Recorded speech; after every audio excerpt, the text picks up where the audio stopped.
Well, it appears the intelligence chiefs meeting, the Israelis, the Qataris, the Egyptians, the Americans in Cairo, that is breaking up at the moment. The Israeli team is on their way home.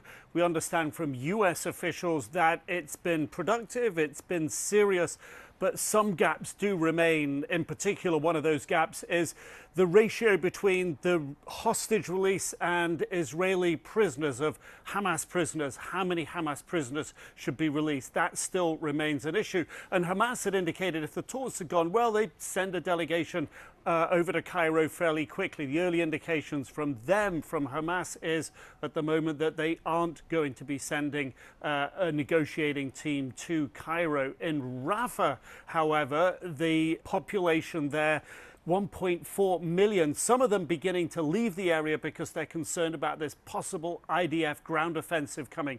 The IDF has not set a date for that yet. There's growing international opposition for that.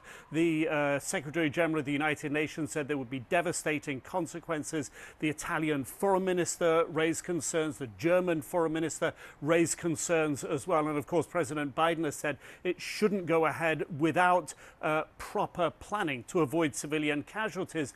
The IDF, in the meantime, however, has released video showing Yahya Sinwar, the political chief of Hamas. What this tells us about where Sinwar is at the moment really isn't clear, but it's indicative of the fact that the IDF continues to gather information about where the leaders of Hamas are. And we heard as well from the Army Chief of Staff today saying that so far they believe they've killed 10,000 members of Hamas, including commanders. But Hazi Halevi, the IDF Chief of Staff, said that he was expecting this to be a long war, a lot more to come.